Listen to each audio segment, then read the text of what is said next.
I have a memory. I've been having memories of like all the in all the ways that my parents withheld things from me to control me and manipulate me and try to make it like it was always my fault for why I was being treated or mistreated the way I was. And two examples. There was this, well, it was all around the same time when I was 18. First thing I did, because I thought, I'm an adult, I'm finally free, I can do what I want. So I took my money that I earned at my job, and I went and I got my tongue pierced, and I got 2 tattoos. I got the one on my ankle, the Sagittarius symbol, and then I got a Celtic knot on my back right here. And I couldn't hide the tongue ring. That was like my tongue swelled up the size of a fucking whale's tongue, and I couldn't talk, so that one was kind of apparent, but the tattoos I could cover up. And I made it for about a year and a half where I covered it up with my clothes, and it was real hard at first when they were healing, because you're not supposed to have cloth rub on them, but I knew I was going to get in trouble. But I was 18, I was an adult. That didn't fucking matter, it never has. It wasn't about that. It never was about that, it turns out. They didn't want me being a functioning adult member of society. For some reason, they had other plans for me that didn't, acknowledge me being an autonomous human being.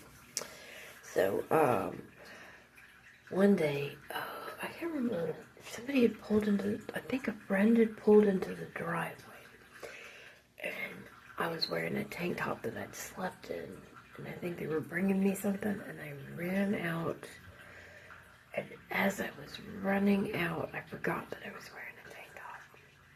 It was like a spaghetti strap tank top, and I still remember this tank top. It was from Abercrombie & Fitch, and it was white, and it was a cute tank top. I liked it. But I always had to wear something over it because of the tattoo on my back.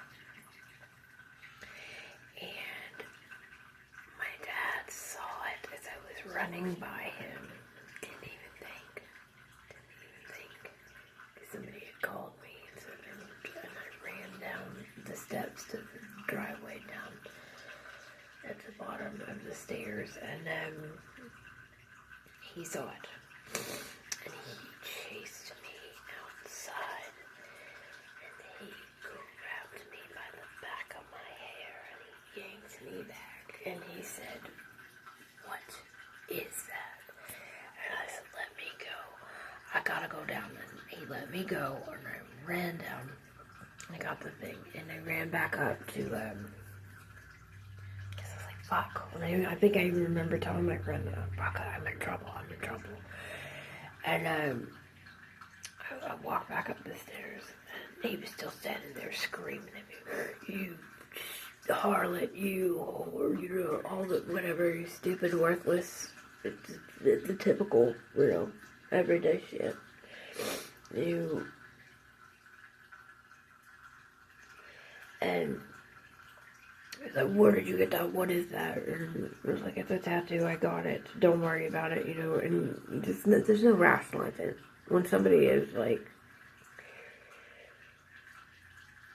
abusive, that's all you can, abusive and controlling and manipulative, and there's no explaining your autonomy or how you feel or why it's okay, because it's your fucking body. Like, I was property to them. That's all it was. I was their property. I was like a slave. They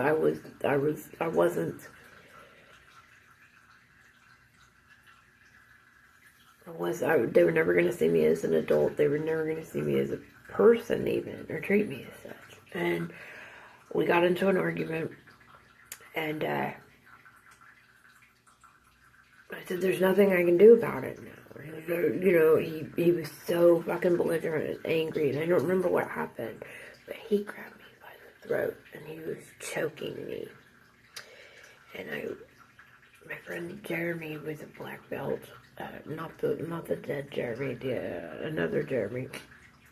And he just happened to teach me this thing where if somebody grabs you by the throat, how to get, your...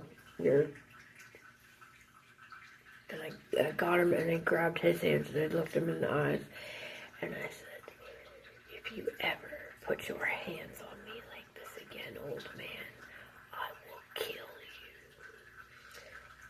you. And rather than, it was like, ooh, ooh.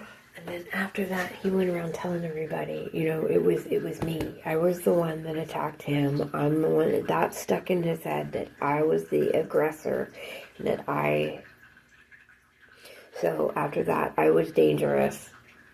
But he had choked me.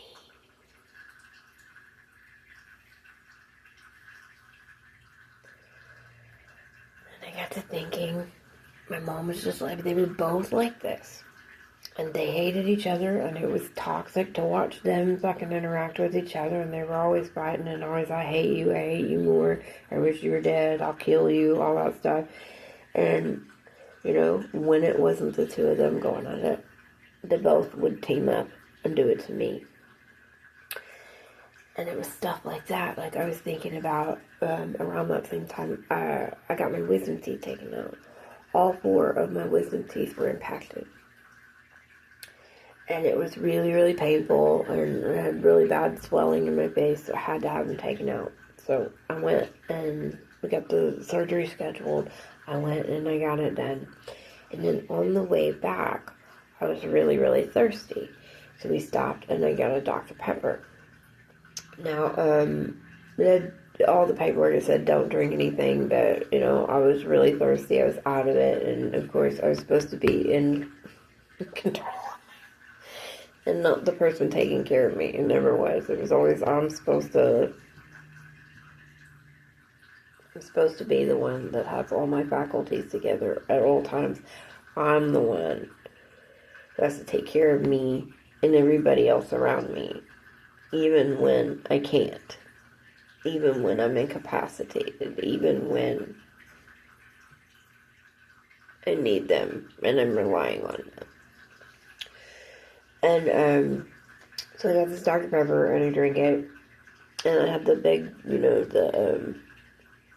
gobs of gauze in my mouth, and it was bloody and gross, and it was about a 40 minute drive back from Chattanooga to our house.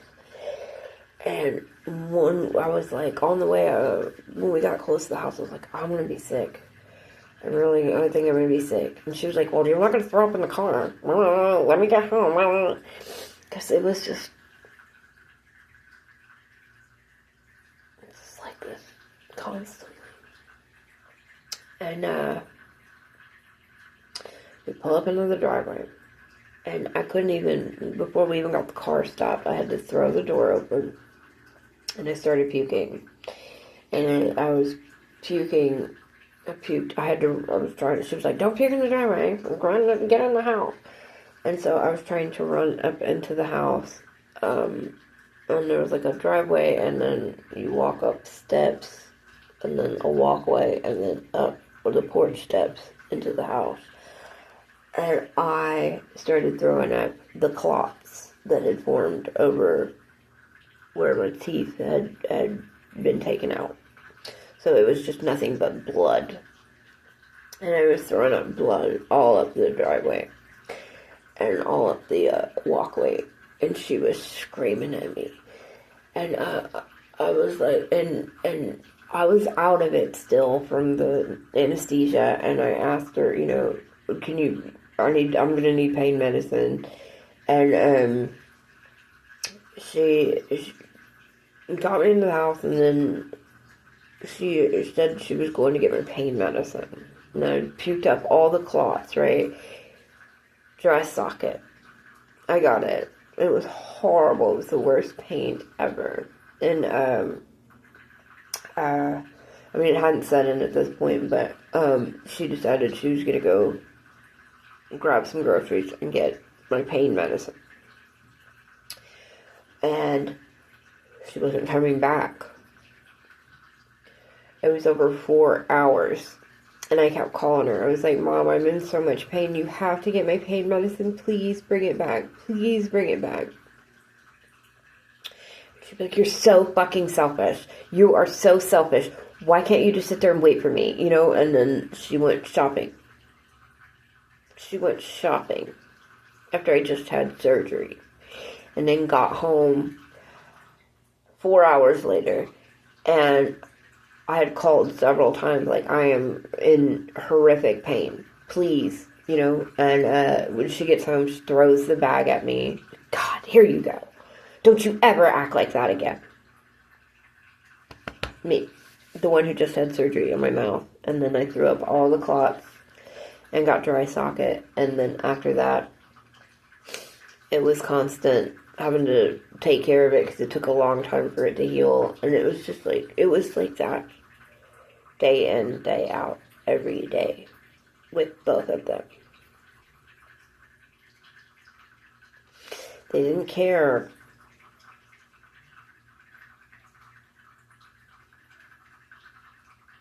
And I think it's why I got addicted to drugs, just to numb the fact that through all of that, they're trying to convince me that it's all me.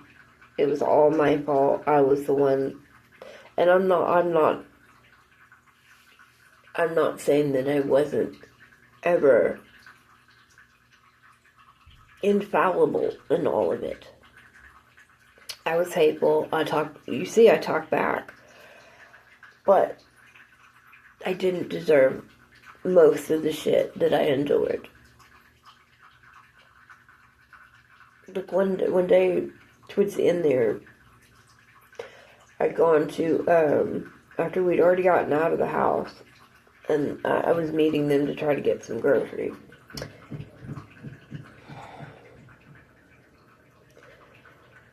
And my dad and mom were driving up, and I was meeting them there. And Dad got a wild hair up his ass, and in front of the store, they pulled up. I was in a handicapped parking space because at that time I had a handicap sticker on the car. So I was in the front. They pull up right next to me, and the store is packed. It's a Saturday afternoon. Tons of people walking in and out. And he just gets a wild hair up his ass and just starts screaming at me. What a waste of flesh, piece of shit, whatever. And I don't even know at that point what I'd even done or why he was mad. But it was like constant. Taking constant abuse from people who don't really have a reason to do it, other than I trigger something in them and they feel like they have to humble me, or they feel like they have to take things away from me, or they feel like they have to hurt me because I trigger something in them just by being, or they've done something to me. They've done it and they don't want to take accountability for it, so they justify somehow in their fucking brain that I deserve it, and then double down. Like,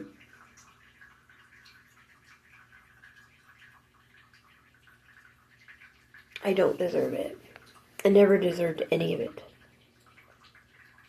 I'm not going to accept that kind of behavior from people, and I'm not going to accept responsibility for them behaving that way ever again. I am an adult. I am an autonomous adult woman.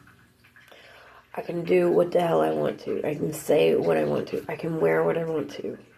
It is your responsibility to fucking deal with your own feelings, opinions, emotions,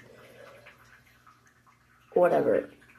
I'm not going to carry the weight of everybody's excuses, behaviors, pain anymore.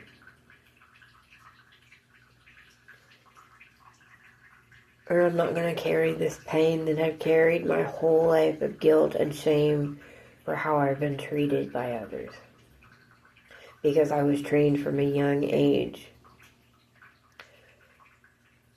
to make sure everybody else around me was comfortable. And to give up whatever was mine for them to feel more comfortable. I don't give a fuck how you feel. I give a fuck how I feel now. I give a fuck how my kid feels, so that my kid never feels like that. And because of the weight that I've been carrying of all this pain, now I've been treated by other people who feel entitled to hurt me for some reason. It has affected the way I'm able to show up or provide. And that's the only thing I feel guilty for. That is the only thing in this world that I feel guilty for. Is how it's affected my kid.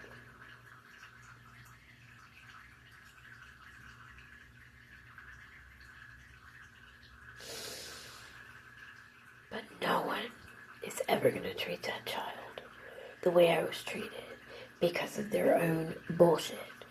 Like, if you think for a second that I don't get somewhere in this noggin and in this spirit, in my subconscious, that there is a reason I was treated that way, that I'm being lied to about,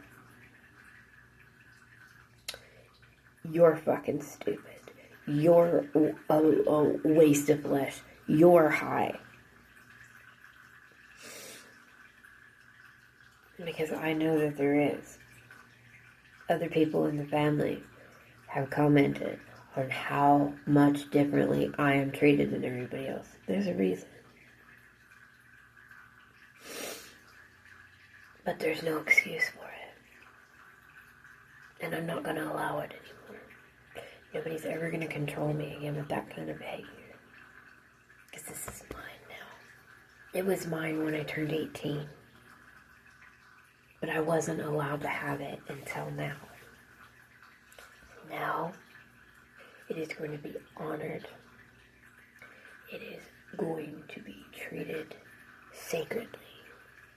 My time, my energy, my money, my love. It's all sacred. And nobody who doesn't see themselves as sacred or worthy, and I can tell, is ever gonna tell me or show me who the fuck I am ever again, or treat me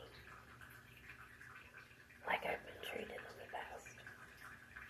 You gotta show up and come correct if you're gonna be. I've done the work, I've done the healing. And it still comes up from time to time like this. But I refuse to ever go without. Because some asshole feels some type of way when I walk in a room that they can't explain to me and they can't justify. Work on your shit. It's got nothing to do with me. You will not. No one will ever abuse me again. No one will ever steal from me and justify it ever again. No one will ever try to convince me that I'm the fucking crazy one. Ever again. I know what I went through. Hell, you can go through the TikTok and see a lot of it. And if you can't see it and you're just looking for things to make fun of me for and drag me back down to your fucking level, you can eat shit.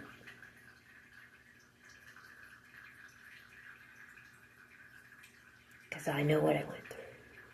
I know what that kid went through. I know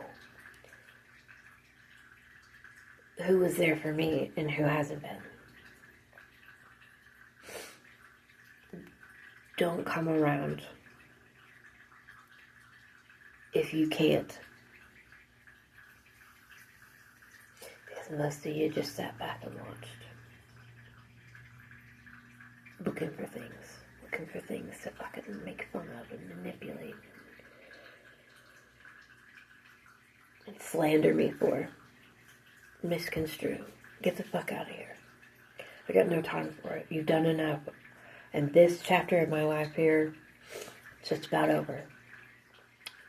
Nobody I've met in this place is coming.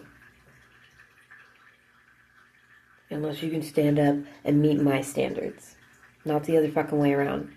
I don't have the time or the energy. Or enough life left to consider you after the way you treated us. It's time you figure out your shit and you consider how you're going to make it right.